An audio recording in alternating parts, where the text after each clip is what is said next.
আমি অনুদানের চেয়ে গ্রহণ করলাম। সুতরাং আমরা এই নেতৃত্বের কাছে আমরা প্রত্যাশা করব যে যদি দিন পরিবর্তন হোক আর না হোক, জাতির কাছে রাষ্ট্রীয় সম্পদ লুণ্ঠনের এই যে দায়ভার, এটি কিন্তু আপনাদের জবাব কিন্তু আপনাদের আদায় করে দিতে হবে।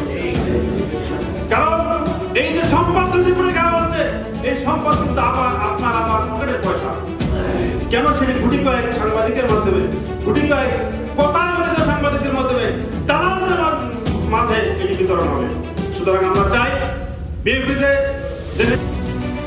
তো তবু আমি জাস্ট একটা দুটো কথা বলে শেষ করবো। কারণ সে কোনো মানুষ তো কিছু কথা এসে যায়।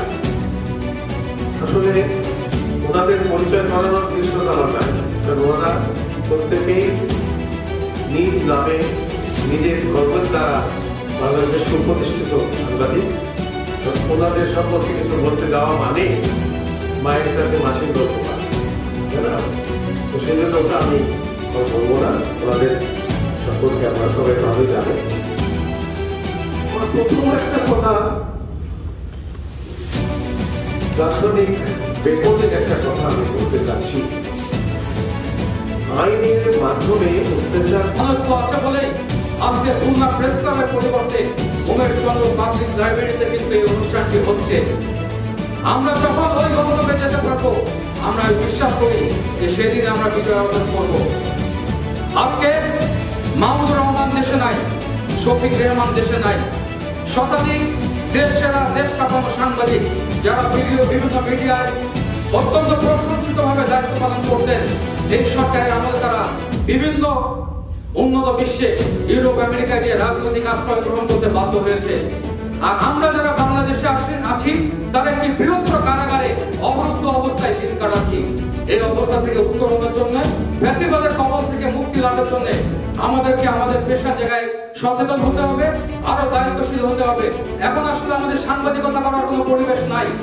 মিডিয়ার মালিকরা বেসুরো কণ্ঠে গান গান, আর আমাদের সাংবাদিকরা, আমাদের বন্ধুরা তাদের মালিকের কণ্ঠের সাথে কণ্ঠ মিলায় দেখি তারা নাচ গান করে। হতাশ হতে হয়। আজকে মিডিয়া টাইকুন হিসেবে যারা নিজেদের পরিচয় দেন, তারা তাদের দপ্তরে জুতা পায়ে থাকেন, আর বিভিন্ন সাংবাদিকরা তাদের সাথে সাক্ষাৎ করতে যান। দেশ সেরা সাংবাদিকরা তারা দেখি যে তাদের পায়ের জুতা বাইরে খুলে রেখে তার দপ্তরে ঢুকেছেন। মানে এক সময় বাংলাদেশে যে জমিদারি প্রথা বা এই অঞ্চলে যে জমিদারি প্রথা ছিল, যে জমিদারের বাড়ির সামনে বা দপ্তরে যেতে গেলে যেমন খাতা বন্ধ করে যেতে হবে, জুতা খুলে যেতে হবে, আজকে সেই অবস্থা বাংলাদেশে বিরাজ করছে। প্রধানমন্ত্রী বিদেশ সফর করে এসে প্রেস কনফারেন্সের আয়োজন করলে আমাদের কথিত সাংবাদিক নেতৃবৃন্দ সহ শীর্ষ নেতারা তেলের শিশি দিয়ে, মধুর শিশি দিয়ে সেখানে যে ফেলে দেওয়ার চেষ্টা করেন। আর তার বিপক্ষে যারা রাজপথে তীব্র জনপথে আন্দোলন সংগ্রাম করে তোলার চেষ্টা করেন, তাদেরকে হামলা মামলা নির্যাতনের শিকার হতে হয়। এই অবস্থা অবসানের জন্য কি করণীয় সে বিষয়ে আজকে তাদের যদি চৌধুরী ভাই আজকে রুল এবং গাজী ভাইরা আমাদের সামনে দিক নির্দেশনা দেবেন। আমরা তাদের বক্তব্য শুনবো এবং তার থেকে দিক নির্দেশনা নিয়ে আমরা আমাদের আগামী কর্মপন্থা, আগামী পথটা নির্ধারণ করবো। আজকে এই নিউজের আয়োজনে সারা দিয়ে যারা উপস্থিত হয়েছেন, ঢাকা থেকে কষ্ট করে যে নেতৃবৃন্দ উপস্থিত হয়েছেন, সবাইকে ধন্যবাদ এবং কৃতজ্ঞতা জানিয়ে আমার বক্তব্য শেষ করছি। আল্লাহ হাফেজ। বাংলাদেশ জিন্দাবাদ। এই খুলনায় সাংবাদিক ইউনিয়নের যে নেতৃত্ব দিয়েছেন, ওনার সাংবাদিকদের উন্নত করে যাকে নির্মমভাবে হত্যা করেছিল বিজ্ঞাপনের লোকেরা। আজকে এখানে দাঁড়িয়ে যখন বক্তব্য করছে, তখন 61 জন সাংবাদিকের রক্তে বাংলার মাটি রঞ্জিত। আজকে এখানে দাঁড়িয়ে যখন বক্তব্য করছি, তখন সাংবাদিক দম্পতি সাগর হত্যায় একটু পেরিয়ে গেছে পঞ্চমী জন্মছেলা। আজকে এখানে যখন দাঁড়িয়ে বক্তৃতা করছি, তখন আপনারা জানেন 21শে পদকপ্রাপ্ত সাংবাদিক আফতাব আহমেদ, যিনি সেই 74 সময়, সে সময়ে সরকারের ব্যর্থতার কারণে যখন একজনের বুনিয়াদের কাছে বাবর ইজ্জত নিবারণের শাড়ি কাপড় পাচ্ছ না, সেই সময় যে উত্তরাঞ্চলের বাসন্তী যিনি লজ্জা নিবারণ করার জন্য একটুকু কাপড় ছিল না, ডাল বেশি, সেদিন লজ্জা নিবারণ করছিলেন সেই ছবি তিনি তুলে নিয়ে ছাপে ফেলছে হত্যা বন্ধ কে নির্মম হত্যা করে যে সরকার আমাদের তার কোনো বিচার করছে না।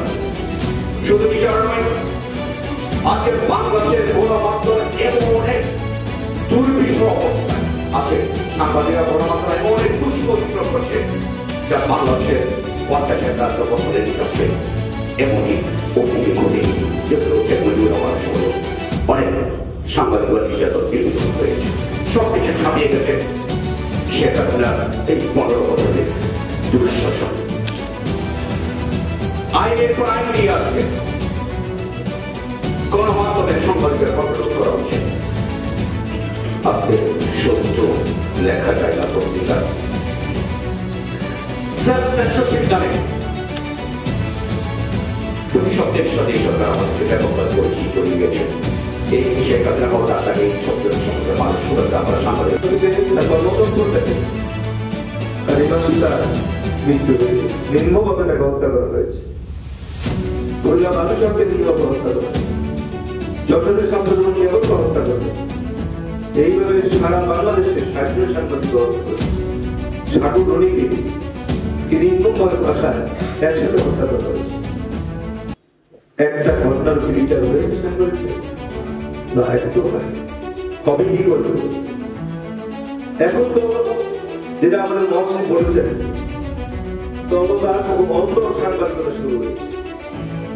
দলদার সঙ্গে আমরা বুঝতে পারি, কিন্তু অন্ধ সাংবাদিক যখন থাকে তখন এই পেশা থাকে না। আমার তো মানে ভয় পাওয়া বাংলাদেশের সাংবাদিক পেশাটা থাকবে ঠিক আছে, এটা সাংবাদিক পেশার নামে কি হচ্ছে?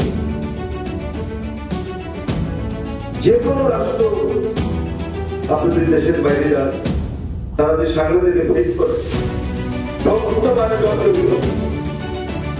সেখানে কিন্তু বলে দেখবেন প্রধানমন্ত্রীর সমুদ্রিত কেননা কোথায় আমরা এজেন্ডা সমস্যা কিছু চিহ্নিত এবং নির্ধারিত কিছু সাংবাদিক ওখানে নিয়ে যাবেন। আপনি খুব ঠিক করেছেন, ভালো করেছেন, নিজে নিজে এনেছেন বাংলাদেশে।